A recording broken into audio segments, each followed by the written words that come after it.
Abra sua Bíblia, por gentileza, no segundo livro de Reis. Nós vamos começar em segundo livro de Reis, capítulo 13. E vamos ler dos versículos 14 até o 19. Eu vou ler na Nova Almeida atualizada e o texto sagrado diz assim: Quando Eliseu estava sofrendo da enfermidade da qual viria a morrer, Jeoás, rei de Israel, foi visitá-lo. Chorou diante dele e disse: meu pai, carros de Israel e seus cavaleiros. Então Eliseu disse ao rei: pegue um arco e algumas flechas. E Jeoás pegou um arco e algumas flechas. Eliseu disse ao rei de Israel: empunhe o arco. O rei fez assim. Então Eliseu pôs as mãos sobre as mãos do rei e disse: abra a janela que dá para o leste. O rei a abriu. Eliseu continuou: atire, e o rei atirou. Então Eliseu disse: flecha da vitória do Senhor, flecha da vitória contra os sírios. Você vencerá os sírios em Afeca até acabar com eles. Eliseu disse mais: pegue as flechas. Ele as pegou. Então disse ao rei de Israel: atire contra o chão. E o rei fez isso 3 vezes e parou. Então o homem de Deus ficou indignado com ele e disse: você deveria ter atirado 5 ou 6 vezes, e assim venceria os sírios até acabar com eles. Mas agora vai vencê-los só 3 vezes. O verso 20 vai iniciar dizendo: Eliseu morreu e o sepultaram. Ou seja, esse é o último episódio que encontramos da vida de Eliseu. E eu quero tomar esse texto com aquela ótica e leitura que o Novo Testamento nos dá de eventos como esse. Não apenas o registro de um momento na história de alguém, na cronologia de um povo, mas Romanos 15:4 diz: tudo quanto foi escrito, para nosso ensino foi escrito. 1 Coríntios, capítulo 10, verso 11, falando desses registros da história de Israel, diz: essas coisas foram escritas para nosso exemplo, para nossa advertência de quem são chegados os fins dos tempos. Então eu gosto de ler sempre com essa perspectiva. Com que razão Deus quis que essa história chegasse até nós? Não apenas para sabermos que algo aconteceu, mas quais lições podemos tirar? E o que eu gostaria de começar chamando a sua atenção é que me parece até bem claro no texto que o propósito dessa visita do rei Jeoás, ela era uma visita social. Eliseu está para morrer, para falecer. Nas minhas contas, por mais cedo que ele tenha começado o seu ministério, quando você soma a quantidade de tempo de cada rei de Israel durante os dias dos quais ele exerceu o seu ministério, mesmo que ele tenha começado muito novinho, ele tem que estar com pelo menos uns 80 anos de idade aqui. Então, Eliseu já está velho, está dando sinais de que está chegando no fim, e o rei Jeoás vai para despedir dele. O que também para mim fica claro pelo emprego da expressão, que era uma gíria da época: meu pai, carros de Israel e seus cavaleiros. A única outra vez que essa expressão aparece, quem usou foi Eliseu, quando Elias estava sendo levado embora. Então a tradução disso em linguagem contemporânea seria mais ou menos #partiu glória. Estão vindo recolher você, estaremos privados de você. Me parece ser aquela visita de despedida. Eliseu, mesmo no seu estado debilitado, se permite ser usado por Deus, o que sempre me ensina uma lição: os meus e os seus problemas e desafios pessoais não precisam ser um empecilho para que a gente siga abençoando a vida das pessoas. E é nesse momento que nós temos aqui o desdobrar de uma história que para mim é bem contrastante. E ela me faz pensar algumas coisas. A primeira delas é que normalmente a gente pensa só em termos de extremos. Ou a gente imagina que tem aquela pessoa que não acredita em nada do que Deus tem para ela, totalmente incrédula, ou aquela que crê em tudo que Deus tem e ela é totalmente crédula. Mas o que a gente não para pensar é que muita gente está navegando em algum lugar aqui no meio. Mais ou menos numa mescla de não descreio de tudo, mas também não creio para tudo. Esse homem recebe uma palavra profética. A palavra profética tem um contexto, quando você lê os capítulos anteriores e posteriores, de uma guerra contra os sírios, que já era geracional. Ela já vinha há muito tempo. A nação de Israel conquistava terreno, avançava, depois a Síria recuperava. Daqui a pouco Israel se fortalecia, recuperava. E aquela coisa estava indo e vindo há muito tempo, sem nenhuma solução permanente. De repente, esse rei tem uma palavra que vem da boca do Senhor.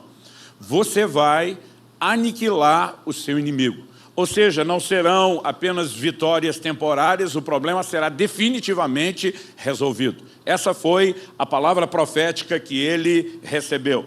E algo que me chama a atenção é que daqui a pouco você vê Eliseu indignado com o homem. Porque ele diz, abre a janela que dá para o leste, né, para o oriente, ele abriu. Atira a flecha, ele atirou.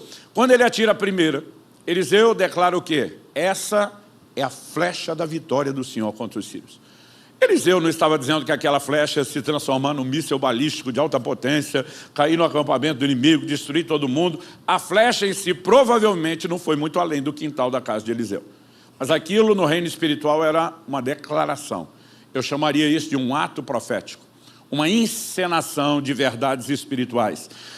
Ao atirar essa flecha, o rei estava declarando no reino espiritual, me apropriando de uma provisão de vitória sobrenatural, da intervenção do alto. Eu declaro que a vitória do Senhor é minha, eu tomo posse. Mas tão logo Eliseu faz isso, e eu acredito que o rei entendeu que aquilo era um ato profético, porque não faz sentido uma flecha ser atirada, né, em direção ao nada. Eliseu agora vira para ele e diz, fira o chão, atire no chão.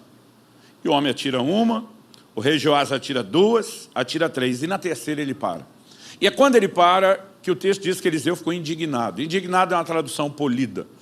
O original hebraico diz que ele ficou irado. E esse é o momento que eu imagino o Eliseu com vontade de dizer, por que parou por quê? E de 5 ou 6 vezes você tinha que ter ferido o chão. Aí ele olha para o homem que recebeu a palavra profética. Qual palavra? Você vai ferir o inimigo até os consumir. E de 5 ou 6 vezes você tinha que ter ferido o chão. Então, teria ferido os sírios até os consumir. Ele diz, mas agora só vai ferir 3 vezes. Basicamente, o que Eliseu está sinalizando responde a uma pergunta que eu acho que a gente tem que se fazer de tempos em tempos. Quem determina a quantidade de vitórias que teremos? É Deus de uma forma unilateral ou isso está relacionado ao meu e o seu posicionamento? Porque esse homem tinha uma palavra profética. Deus está dizendo, eu já mostrei o que eu quero fazer. Eu já dei não só a direção, eu já liberei os recursos. Eu estou dizendo que você pode ter a vitória completa e resolver o problema de uma vez por todas. Mas por alguma razão, esse homem que entende que aquilo é um ato profético, eu não acho que ele pensou, deve ter um sírio escondido debaixo da areia aqui, na terra, infiltrado na casa de Eliseu. Ele simplesmente para na terceira flechada. E com isso ele está externando, numa linguagem não verbal, o quê? 3 está bom. Então Eliseu vira e fala o que Jesus, em outras palavras, no Novo Testamento, disse várias vezes, seja feito conforme a sua fé. O mover de Deus será na minha e na sua vida do tamanho da nossa fé e não da provisão e do poder de Deus. Naquele momento Eliseu diz, agora você só fere 3 vezes. Mas ele disse, se ferir 5 ou 6, o inimigo nunca mais ia se recuperar. Agora, com só 3, você vai continuar o mesmo lenga-lengo, vai e volta. Porque será uma questão de tempo, eles vão se recuperar. E é o que aconteceu. O verso 25, que nós não lemos, né, encerra a história dizendo o seguinte, 3 vezes Jeoás o derrotou e recuperou as cidades de Israel. Mas lá na frente, o inimigo voltaria a se fortalecer e o problema não teria sido resolvido. Isso significa que eu e você precisamos entender algumas verdades. E para mim essa história apresenta um contraste gigantesco entre essas duas figuras. Jeoás, de um lado, está jogando no que eu vou chamar de o time dos conformados. Eliseu, que fica indignado com essa atitude, fica porque ele pensa e processa e enxerga as coisas de uma forma completamente diferente. Eliseu joga no time dos inconformados. O tema da minha mensagem hoje é dirigido a nós brigarmos contra o conformismo. Diga não ao conformismo. Eu e você precisamos entender a importância de uma atitude correta.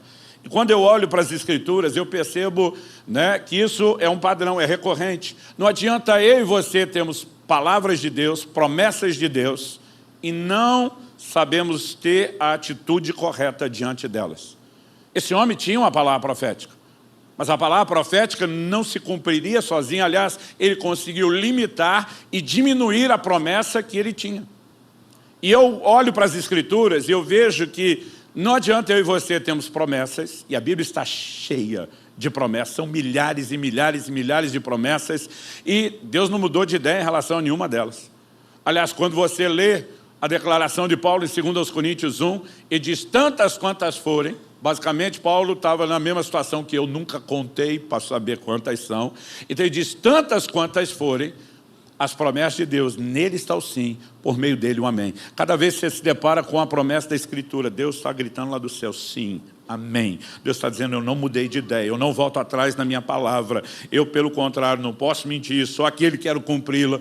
Ou seja, Deus tem nos disponibilizado grandiosas promessas, como disse o apóstolo Pedro. Mas a pergunta é, nós temos entendido como interagir com elas? Deus fez uma das mais extraordinárias promessas da Bíblia a Abraão. E diz, em ti serão benditas todas as famílias da terra. Não era apenas uma bênção pessoal, estava relacionado ao cumprimento do próprio propósito de Deus. Em Gálatas 3:8, Paulo diz que Deus pré-anunciou o evangelho a Abraão quando fez essa promessa. Então, nós estamos falando de algo que é do grande interesse de Deus, e não apenas de Abraão.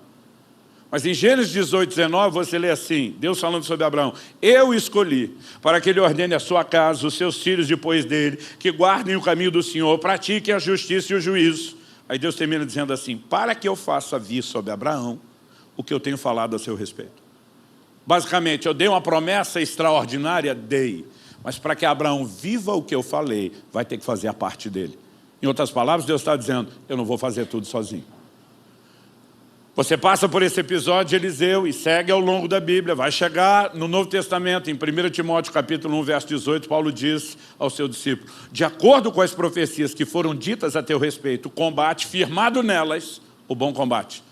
Em outras palavras, Timóteo, legal que tu tem palavra profética pra caramba, mas se você não cair para dentro e não se posicionar e não lutar, não adianta ter palavra profética. Salvo exceções, porque na Bíblia nós temos promessas incondicionais como a vinda de Jesus, quer você creia, quer não, ele virá, quer você esteja pronto, quer não, ele virá, mas salvo situações muito específicas, há uma condicionalidade dessas promessas que depende da nossa capacidade de interação com o profético. E é aí que eu e você precisamos entender o poder, o impacto que as nossas atitudes têm.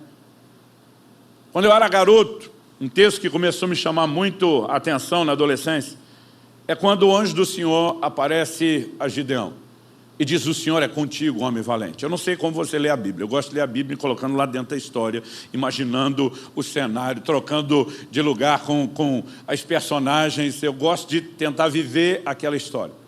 E eu acho que tem uns crentes que lêem a Bíblia de um jeito muito sem graça. Né?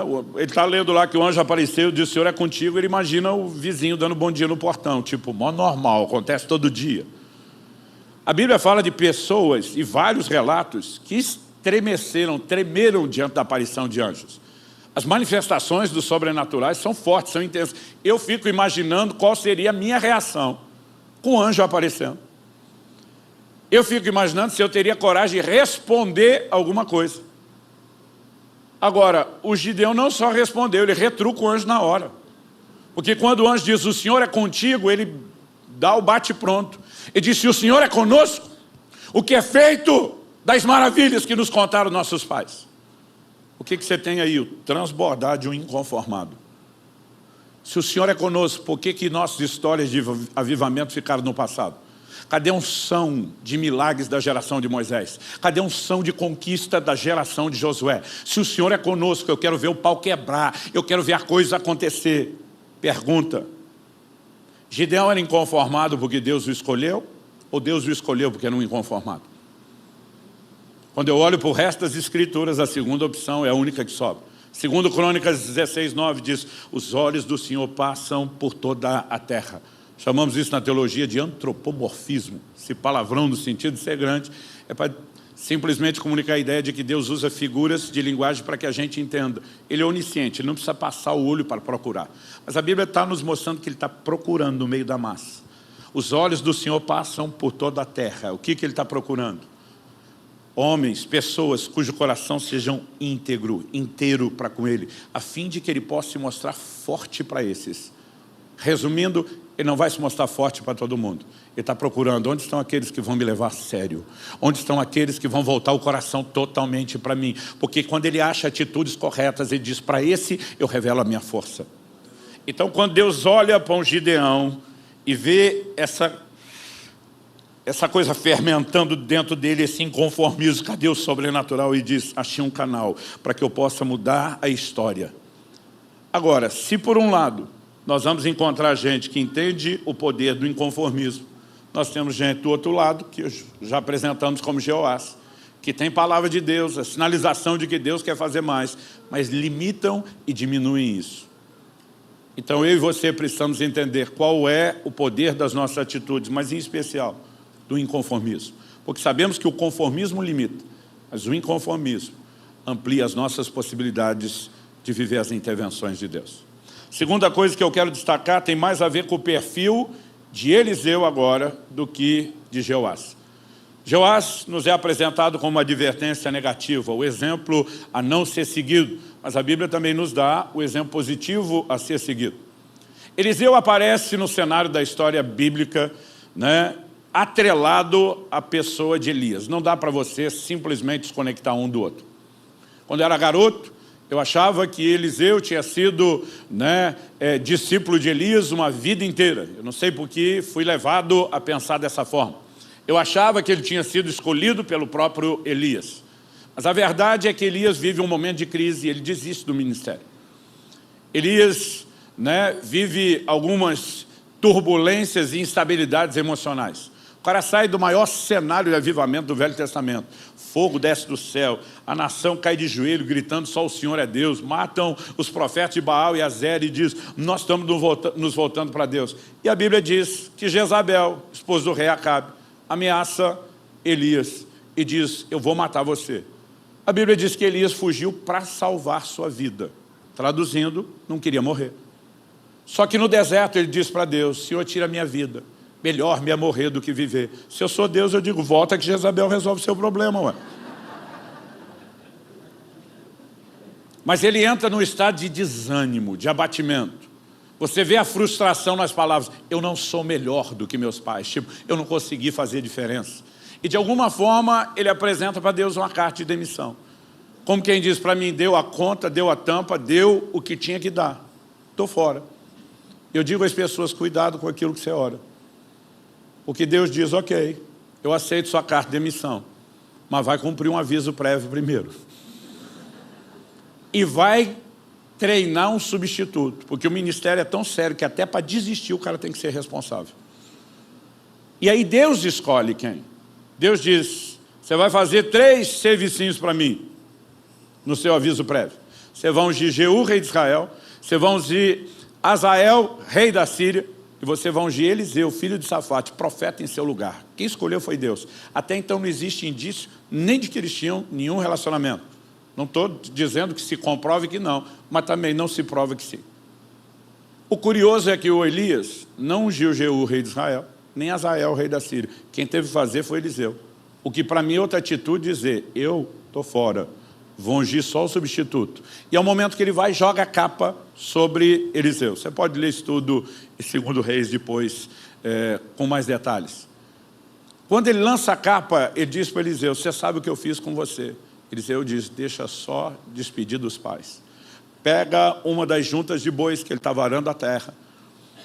E ele, na perspectiva dos mais espirituais, faz um sacrifício a Deus. Dos mais carnais, uma churrascada. E ele simplesmente diz, aposentei, abandonei. Ele olha para Elias e diz, estou dentro. A maneira como ele abraça o chamado, para mim já é surpreendente. Porque Elias é um dos maiores vultos do Antigo Testamento. Quando Deus chama Josué para substituir Moisés, ele tem que ficar falando para Josué o tempo todo, não temas, não te espantes, como fui com Moisés, serei contigo. E não dá para julgar o cara. A maioria de nós estaria apavorado diante da responsabilidade de substituir um vulto expressivo como Moisés. Agora, o Eliseu simplesmente olha e diz, estou dentro, bora. A atitude dele desde o início é de alguém que não está nem um pouquinho temeroso, pelo contrário, está bem desejoso. E ele começa a andar com Elias, nós não sabemos exatamente quanto tempo durou esse aviso prévio, mas tem que ser pelo menos uns 2, 3 anos por alguma série de eventos que aconteceram, até que chega o último dia. E Eliseu sabe que é o último dia. Elias sabe que é o último dia. Em 3 lugares onde eles vão, depois de saírem de Gilgal, os filhos dos profetas sabem que é o último dia, porque pensa numa turma que não sabe guardar segredos, são o tal dos profetas. Agora, o entendimento de que é o último dia vai deixar isso bem significativo.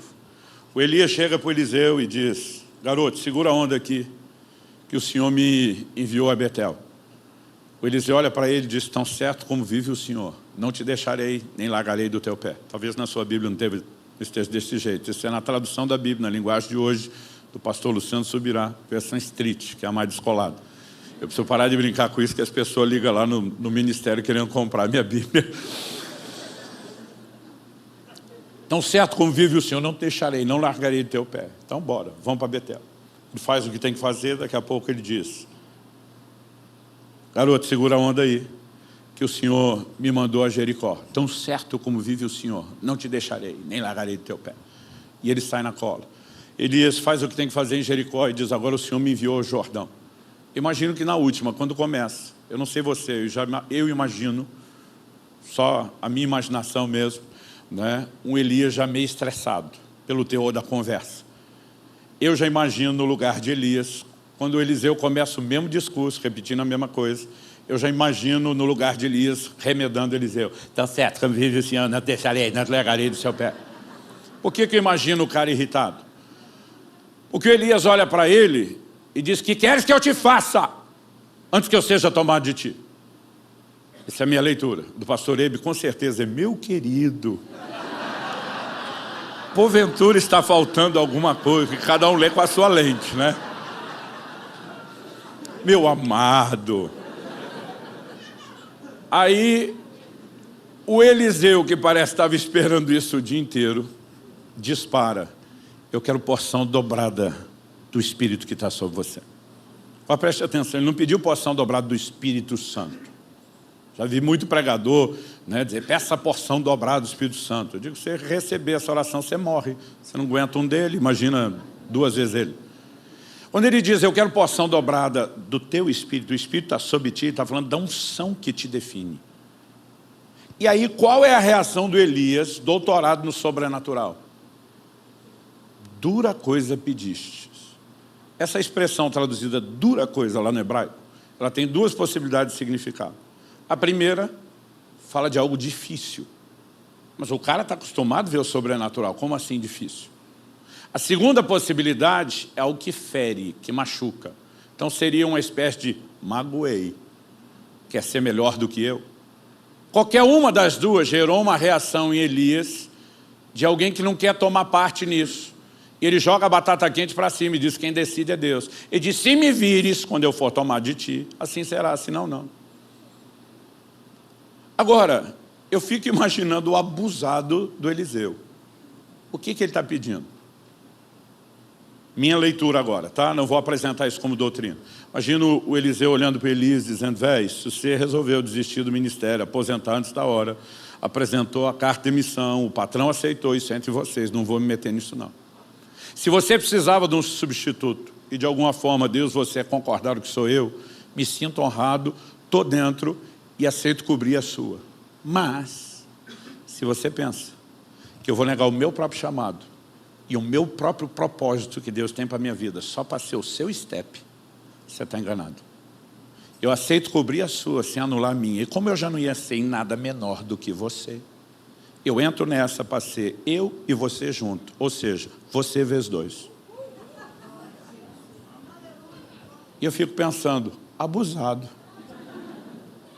Por que Elias reage do jeito que reagiu? O menino não está falando uma coisa comum, normal. Mas eles passam o Jordão com estilo. Elias pega a capa, fere o Jordão se abre. Milagre que uma geração inteira, a de Josué tinha visto e mais ninguém. Agora eles têm a versão VIP, personalizada, só para eles. Você consegue imaginar a cena? De novo, eu acho que tem uns crentes que lêem a Bíblia de um jeito muito sem graça. O cara lê lá que passou o Jordão a pé enxuto, imagina atravessando a rua na faixa pedestre, bom, normal. Eu fico tentando imaginar eu no lugar de Eliseu, me controlando. Eu deveria ter acompanhado Elias mais ou menos assim.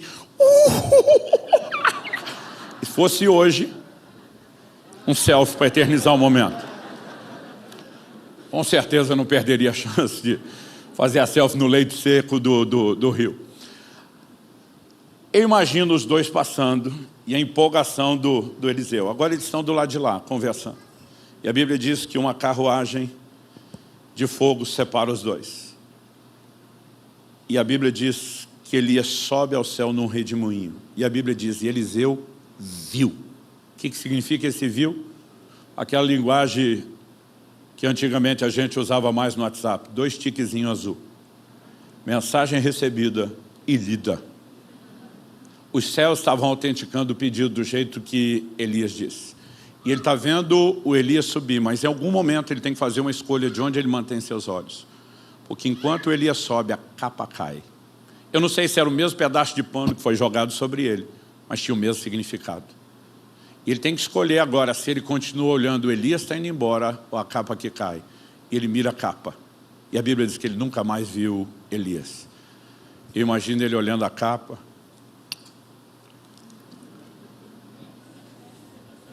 Ele vai e pega aquela capa. E quando ele pega aquela capa, ele começa a olhar o rio. Ele olha para a capa, olha para o rio. Eu imagino dentro dele uma resolução sendo tomada. Nem a pau que eu vou voltar nadando. Sabe o que esse cara está decidindo? Do nível do sobrenatural que eu entrei. É daqui para mais, não é daqui para menos. É daqui para frente, não é daqui para trás. Porque é assim que os inconformados processam. E eu imagino ele olhando a capa, olhando o Jordão e diz, chegou minha hora, chegou minha vez. E ele vem e fere. Quando ele fere o Jordão, a Bíblia diz que ele dá um brado. E esse brado é muito significativo. Onde está o Deus de Elias? E a Bíblia diz que o Jordão se abre. Ele passa. Quando os filhos dos profetas vêm, eles reconhecem. O manto passou por Eliseu. E eles vêm correndo dizer para Eliseu, deixa a gente procurar o corpo de Elias. Ele diz, esquece isso. E a Bíblia diz que apertaram tanto com ele que ele diz, vai. Mas foi aquele vai só para depois cumprir o papel da esposa no casamento. Todo marido sabe o que é, não precisa explicar isso, né? É quando você ouve um conselho da esposa, não ouve o conselho da esposa, no final, a grande probabilidade de terminar com ela dizendo, eu falei, eu te disse. Depois de 3 dias, 50 homens de busca incessante, eles voltam e dizem, nós não achamos o corpo. Eliseu diz, eu não vos disse. Agora a pergunta a ser feita é, por que é que eles querem um corpo? E aí nós precisamos olhar com a lente cultural. Não apenas a nação de Israel, os povos do antigo Oriente, eles valorizavam demais um velório. Quanto mais importante e expressiva foi a pessoa, mais tempo se ficava chorando. Você vai encontrar na Bíblia velórios de 7 dias, mas vai encontrar de 30, de 40, de 70, e vai encontrar gente como Moisés, que Deus escondeu o corpo, porque senão o velório estava durando até hoje. Idolatria, inclusive. E essa turma diz, nós queremos o corpo. Por que eles querem o corpo? Para ficar chorando aquilo que perderam. E tem muita gente que escolheu viver só de saudosismo, de moveres que já se encerraram, de moveres que já se acabaram.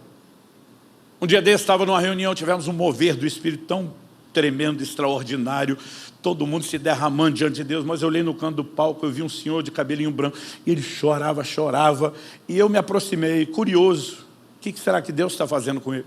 E quando cheguei perto, ele pega no meu braço e diz, você tinha que ter conhecido o movimento de renovação espiritual. É o nome que dão a um grande avivamento que aconteceu no Brasil na virada da década de 60 para 70. Eu não participei nada disso, eu nasci em dezembro de 72, eu mal lembro, mas ouvi muita história sobre isso. Mas o que você precisa entender é que os moveres, por alguma razão, são cíclicos. Eles vêm e vão, e nem sempre voltam do jeito que já foram, porque Deus tem uma diversidade de coisas que Ele vai fazendo. Na década de 80, quem já serviu o Senhor nessa época vai lembrar o que eu falo, Deus mudou a adoração da igreja brasileira. E não estou falando ainda da liturgia, da nossa inologia, o estilo de música que cantávamos. Gente, nós estamos falando de uma época que nossos cânticos eram brega pra caramba. Vamos falar a verdade. Nossos músicos não eram, via de regra, os mais excelentes. Nossos equipamentos são pior ainda. Ou seja, na perspectiva humana, o negócio era ruim, tecnicamente falando. Mas na década de 80, Quando nós começávamos a adorar, havia uma glória que parece que dava para pegar com a mão. Eu me lembro, criança, que em momentos quando a igreja começava a adorar, a gente simplesmente congelava no lugar, não corria, não brincava, não erguia a voz, porque um santo temor vinha sobre a gente, inclusive as crianças. E hoje nós temos músico bom, som bom, e a glória está faltando. Mas aí veio a década de 90. E na década de 90 explodiu um mover de sinais, prodígios, milagres. Esse eu já era grandinho, nadei de braçada nesse mover. Eu brinquei que era a coisa mais fácil do mundo. O pregador dava um espirro pregando, alguém já era batizado do Espírito Santo. E você ficava perguntando, o que é que está acontecendo? A partir do ano 2000, Deus começou um outro movimento que ficou bem mais forte, de crescimento das igrejas. E eu não sei explicar, não quer dizer que é de 10 em 10 anos, mas a cada 1, 2 décadas a gente vem lendo ultimamente, moveres são diferentes. Agora, o que eu e você precisamos entender é que o fim de um ciclo não significa ausência de novos ciclos. É por isso que quando Eliseu pega a capa e fere o Jordão, o brado dele é: onde está o Deus de Elias? Ele está dizendo: Elias foi embora, e daí?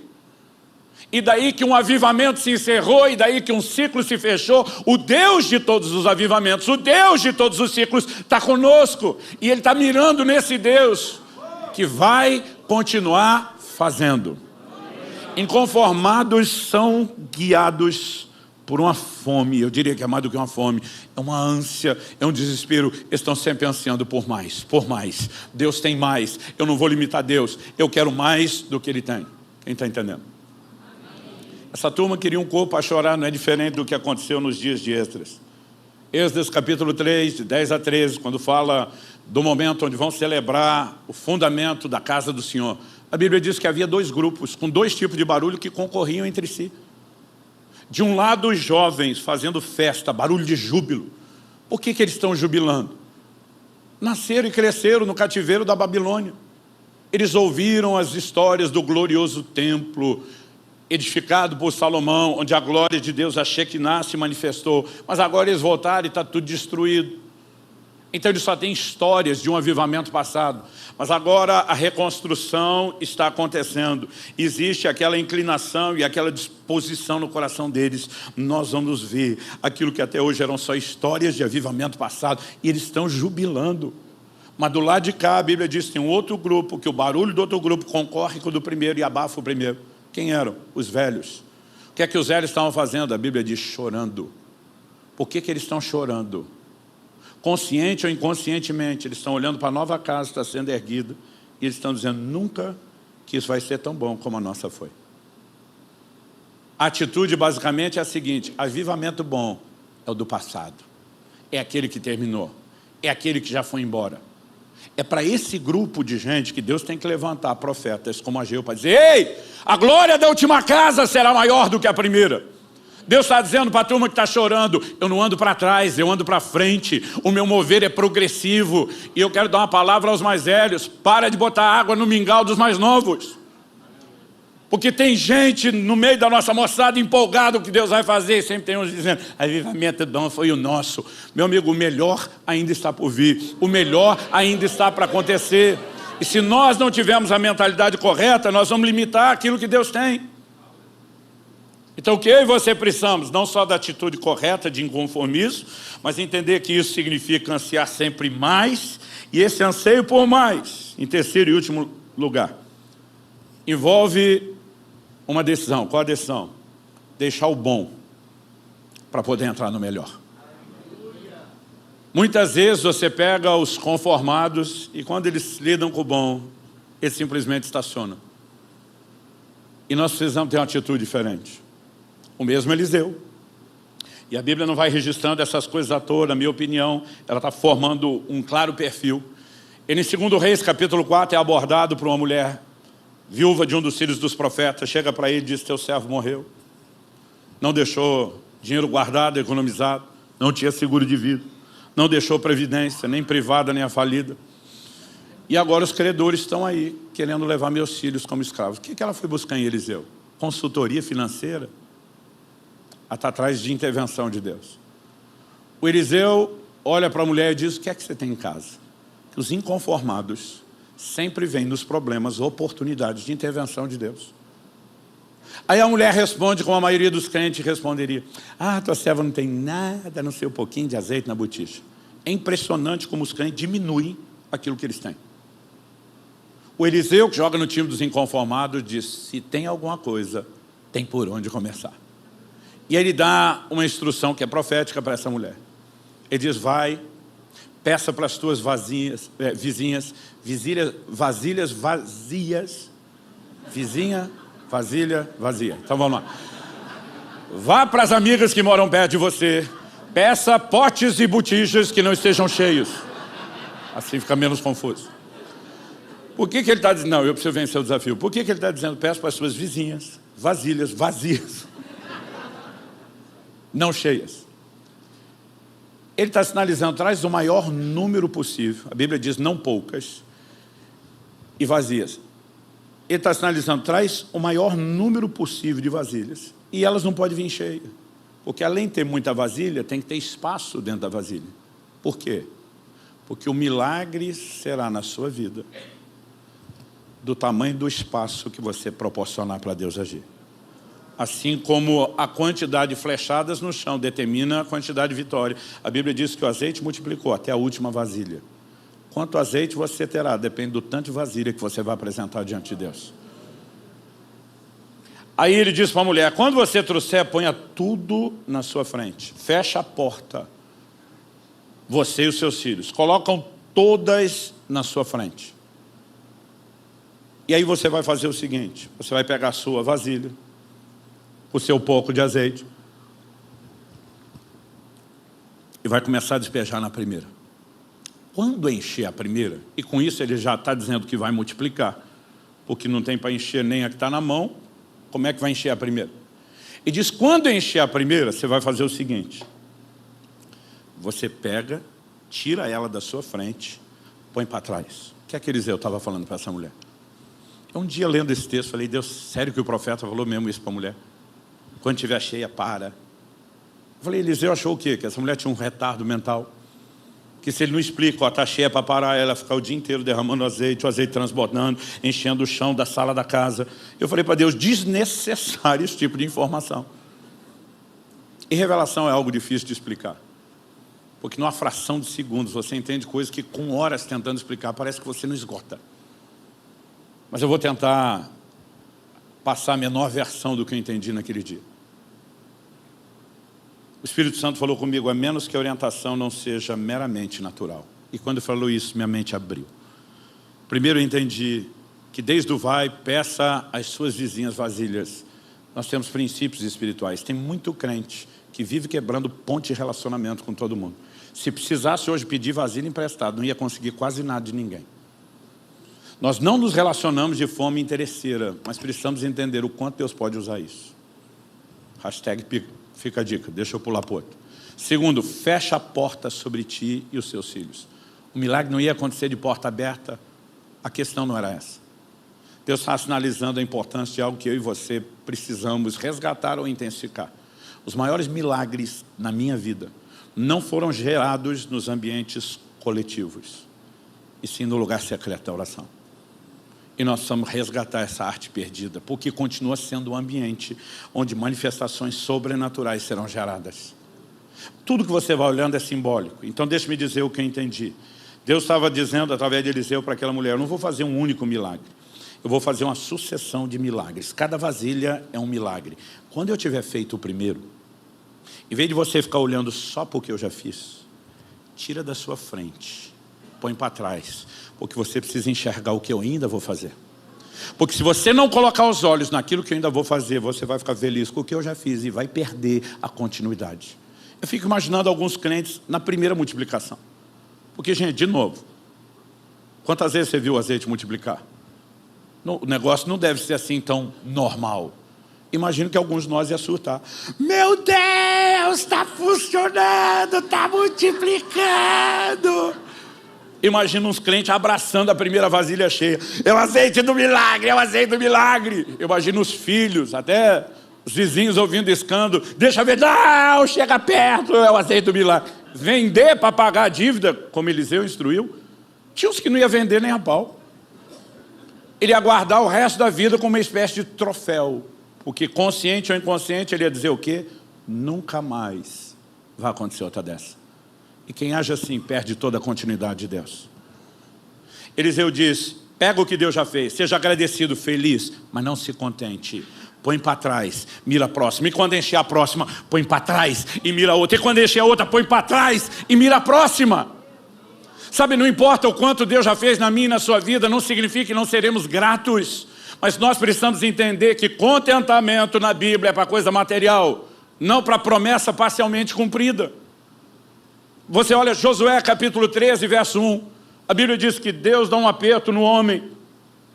A Bíblia reconhece que ele já estava com idade, já era avançado em dias. E, honestamente, eu lembro do dia que eu parei para pensar nesse texto e nessa declaração. A Bíblia diz que Josué já era bem idoso, Josué 13:1. E o Senhor lhe disse, você já é bem idoso. Eu lembro o que nem precisava. E ainda ficou muita terra para ser conquistada. Eu falei, Deus, sério que o Senhor está botando pressão no velhinho? Em vez de encorajá-lo à aposentadoria. Josué é um livro de vitórias, 31 reis abatidos e vencidos de forma sobrenatural. Falei, Josué é o cara, a maior parte da terra já tinha sido conquistada, 60%, 70%, 80%, não sei quanto. Falei, os céus não tinham que ter aplaudido o homem nessa hora e dizer, tu fez um bom trabalho. E foi esse dia que o Espírito Santo falou no meu coração, os céus nunca aplaudirão alguém que conquistou menos do que foi prometido. O Senhor diz, eu não prometi 60%, 70%, 80% da terra. Eu prometi a terra toda. Qual a razão de dar 3 flechadas e dizer 3 está bom, quando Deus está dizendo, eu quero que você aniquile completamente os inimigos? Qual a razão de ficar satisfeito com 80% da terra, quando Deus prometeu 100%? Então, se você conseguiu ganhar um familiar a Cristo, celebre, porque os céus fazem festa, quando o pecador se arrepende, a gente também. Mas deixa eu te dizer uma coisa, tem mais familiares para ser ganho. Se você está feliz que a célula multiplicou, que o Life Group multiplicou, celebre, mas não significa que você tem que estacionar, porque tem mais multiplicação para acontecer.